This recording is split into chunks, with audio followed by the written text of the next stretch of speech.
Hi guys, welcome to alter ego vibes. ఈరోజు మనం TCS prime interview experience గురించి మాట్లాడుకుందాం. నాకు అయ్యింది వచ్చేసి 28th April 9 AM register time వచ్చింది నాకు. నాది టీసీఎస్ ఆదిబట్ల క్యాంపస్లో అయింది. సో నేను ఇక్కడ ఇంకా 7కి స్టార్ట్ అయిపోయాను అనమాట. 7కి స్టార్ట్ అయిపోయిన తర్వాత అక్కడ వెళ్ళేసరికి 8:30 అయింది. 8:30 అయింది, కానీ నాకు ఇంటర్వ్యూ అయింది ఈవినింగ్ 4:30కి. అంటే ఇంత పొద్దున్న వెళ్తే సాయంత్రం అయింది నాకు ఇంటర్వ్యూ. సో ఎవరైనా ఇంటర్వ్యూకి వెళ్ళేటప్పుడు కాస్త ఓపికతో అక్కడ ఉండాల్సిందే, తప్పదు. ఫస్ట్ ఇంటర్వ్యూ ప్రాసెస్ ఎట్లయిందంటే 4:30కి పిలిచారు. మాకు అక్కడ నియర్లీ 150 మెంబర్స్ వచ్చారు. సో 150 మెంబర్స్కి 20 ప్యానల్స్ ఉన్నాయి. ఆ 20 ప్యానల్స్, ఈచ్ ప్యానల్లో టీఆర్ ప్లస్ మేనేజర్, దాని తర్వాత హెచ్ఆర్, అందరికీ అట్లనే జరిగింది. సో 20 ప్యానల్స్లో ఇప్పుడు ఈ 150 మెంబర్స్ని హ్యాండిల్ చేశారు. సో ఈచ్ ప్యానల్ అయ్యేసరికి టైం పట్టింది. మా ప్యానల్లో ఏంటంటే నాది ప్యానల్ నెంబర్ 7. నా ప్యానల్లో ఏంటంటే లైక్ ఒక్కొక్క ఎక్కువసేపు తీసుకున్నారంట. సో అందుకే కొంచెం టైం పట్టింది. దాని తర్వాత మేము వెళ్ళాం.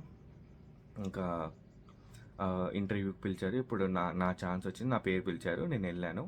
వెళ్ళిన తర్వాత ఫస్ట్ సెల్ఫ్ ఇంట్రోతో సెల్ఫ్ ఇంట్రో స్టార్ట్ అయిపోయిన తర్వాత దాని తర్వాత ఇంకా నీ ప్రైమరీ స్కిల్ ఏంటని అడిగారు. రెజ్యూమ్ ఉంటుంది కదా, రెజ్యూమ్ తీసుకొని నీ ప్రైమరీ స్కిల్ ఏంటి అని అడిగారు. అంటే దాంట్లో జావా, పైథాన్ కొంచెం మిక్స్ ఉన్నాయి ప్రాజెక్ట్స్ కూడా, అందుకే వాళ్ళకి డౌట్ వచ్చి అడిగారు. నేను జావా అనే చెప్పాను, కానీ ఏఐలో ఎక్కువ ఇంట్రెస్ట్ ఉందని చెప్పాను, కానీ ప్రైమరీ స్కిల్ అయితే జావా అని చెప్పాను ప్రస్తుతానికి. దాని తర్వాత ఇంకా స్టార్ట్ చేశారు. నువ్వు ఫస్ట్ క్వశ్చన్ ఏంటంటే వాళ్ళు ఏ వర్షన్ ఆఫ్ జావా యూజ్ చేస్తావు అన్నారు. ఫస్ట్ నాకు కొంచెం షాక్ అయినా, అంటే అర్థం కాకపోవడం అంటే సడన్గా స్ట్రైక్ అవ్వలే, కానీ జావా 8 అని చెప్పాను. జావా 8 తర్వాత ఆ జావా 8లో ఏం ఫీచర్స్ ఉన్నాయి అవి అడిగారు, అవి చెప్పాను. స్ట్రీమ్ ఏపీఐ ఇట్లా ఉంటుంది అని చెప్పాను. ఇంకా స్ట్రీమ్ ఏపీఐ అని వర్డ్ వినగానే ఇంకా వాళ్ళు ఫంక్షనల్ ఇంటర్ఫేస్కి వెళ్ళిపోయారు. ఫంక్షనల్ ఇంటర్ఫేస్ మీద క్వశ్చన్స్ అడిగారు. ఇన్బిల్ట్ ఫంక్షనల్ ఇంటర్ఫేస్ ఏంటి అవి అడిగారు. వాటి మీద ఇంకొంచెం డీప్గా వెళ్ళి అడిగారు. దాని తర్వాత ఇంకా స్ట్రీమ్ ఏపీఐకి వచ్చారు. స్ట్రీమ్ ఏపీఐకి వచ్చిన తర్వాత ఇది ఎందుకు వాడతారు, దీనివల్ల యూజ్ ఏంటి, అట్లాంటి క్వశ్చన్స్ అడిగి దాని మీద ఒక కోడ్ అడిగారు. లైక్ గ్రూప్ బై ఫంక్షన్ వాడి లైక్ ఎంప్లాయీస్ని శాలరీతో గ్రూప్ చేయాలన్నట్టుగా ఒక క్వశ్చన్ అడిగారు. సో అది అయిపోయిన తర్వాత ఇంకా నా ప్రాజెక్ట్ సెక్షన్కి వెళ్ళారు. ప్రాజెక్ట్ సెక్షన్కి వెళ్ళిన తర్వాత అక్కడ నా దగ్గర స్ప్రింగ్ బూట్ ప్రాజెక్ట్స్ ఉన్నాయి, ఫాస్ట్ ఏపీఐ ప్రాజెక్ట్స్ అంటే ఏఐ లాంగ్ చైన్ ప్రాజెక్ట్స్ కూడా ఉన్నాయి. సో వాళ్ళు స్ప్రింగ్ బూట్ ప్రాజెక్ట్సే అడిగారు. ఆ స్ప్రింగ్ బూట్ ఇంకా ఆ ప్రాజెక్ట్ ఆర్కిటెక్చర్ ఎట్లా ఉంటుంది, లైక్ ప్రాజెక్ట్ ఆర్కిటెక్చర్ కూడా డ్రా చేయమన్నారు. యాక్చువల్లీ ప్రాజెక్ట్ ఆర్కిటెక్చర్ కూడా డ్రా చేసి చూపించండి, ఇట్లా వర్క్ చేస్తుంది, ఇట్లా వర్క్ చేస్తుంది అని. ప్రాజెక్ట్ ఆర్కిటెక్చర్లో ఈ పర్టికులర్ స్ప్రింగ్ బూటే ఎందుకు వాడావు అని ఒక క్వశ్చన్ అడిగారు. లైక్ బ్యాక్ ఎండ్ ఎట్లా వర్క్ చేస్తుంది మీ back end, Tomcat server ఎందుకు అసలు, అదొక క్వశ్చన్. డిప్లాయ్ ఎట్లా చేశారు, అది ఇంకో క్వశ్చన్. ఇంకా స్ప్రింగ్ బూట్ వల్ల యూజెస్ ఏంటి, యానోటేషన్స్ గురించి ఏమేమి యానోటేషన్స్ వాడారు, ఇన్బిల్ట్ యానోటేషన్స్ ఏంటి, జేపీఐ గురించి అడిగారు. మాంగోడిబి ఎందుకు వాడారు అని అడిగారు. ఎట్లా అది మా జేపీ అనేది ఎందుకు యూజ్ అవుతుంది అని అడిగారు. ఎట్లా లింక్ చేశారని అడిగారు. అట్లా ప్రాజెక్ట్ మీద చాలా క్వశ్చన్స్ అడిగారు. ప్రాజెక్ట్ మీద అయిపోయిన తర్వాత ఇంకా అప్పుడు మేనేజరల్ రౌండ్ స్టార్ట్ అయింది. ఇంకా మేనేజరల్ రౌండ్లో అయితే ఆ మ్యామ్ లైక్ చాలా క్వశ్చన్స్ అడిగారు. ఇంచుమించు ఒక 12 to 15 క్వశ్చన్స్ అడుగుంటారు. లైక్ మొత్తం అన్ని సినారియో బేస్డే. Like first why TCS common question, why TCS అని అడిగారు. వైటీసీఎస్ అని అది చెప్పేసిన తర్వాత ఇంకా స్టార్ట్ అయినాయి సినారియో బేస్డ్ క్వశ్చన్.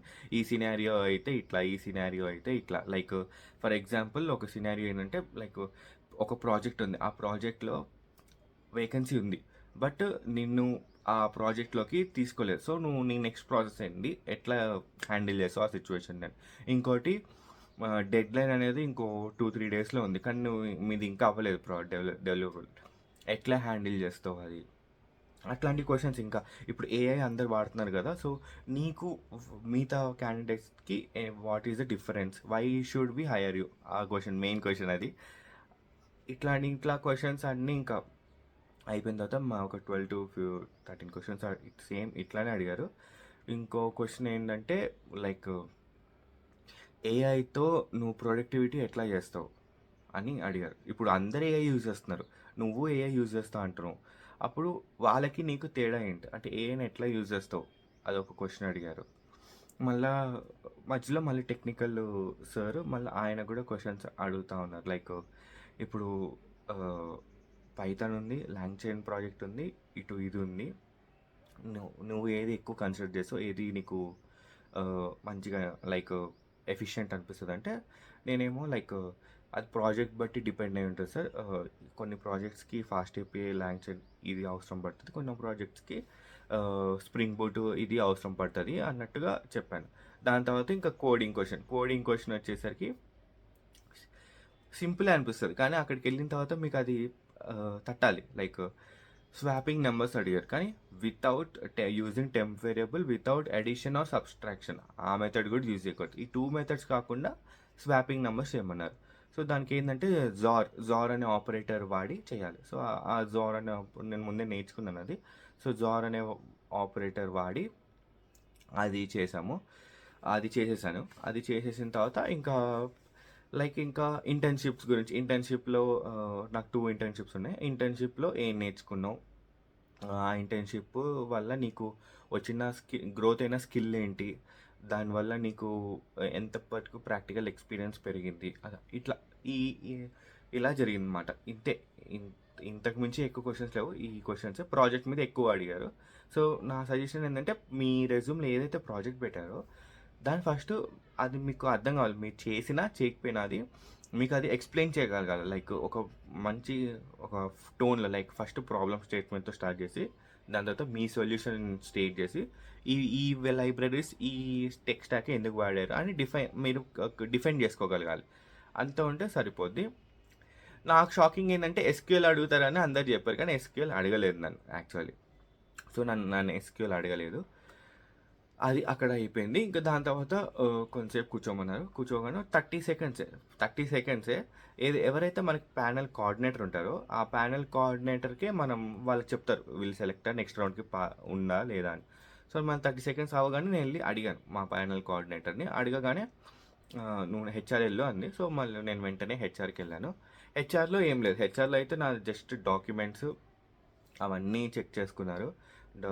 ఇంకా కంపెనీ లైక్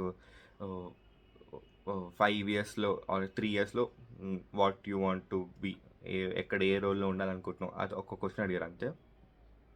దాని తర్వాత అయిపోయింది. ఇంకా అక్కడితో హెచ్ఆర్ అయిపోయింది. ఇదంతా అయ్యేసరికి నాకు 5:30 అయ్యి ఉంటుంది. ఈజీగా 5:30 అయ్యి ఉంటుంది. ఇంటర్వ్యూ ఒకటే 35 మినిట్స్ అలా తీసుకొని ఉంటుంది, 35 to 40 మినిట్స్. అందుకే లేట్ అయింది. ఒక్కొక్కరికి అంతసేపు తీసుకుంటున్నారు కాబట్టి అది సాయంత్రం వరకు అయింది. సో లక్కీగా అయిపోయింది. ఇది ఓవరాల్ ఎక్స్పీరియన్స్ నా టీసీఎస్ ప్రైమ్ ఇంటర్వ్యూ. ఇంకా సెలక్షన్ మెయిల్ రావాలి. సో సెలక్షన్ మెయిల్ రాగానే మీకు అప్డేట్ ఇస్తాను. Thanks for watching. All the best for your interview.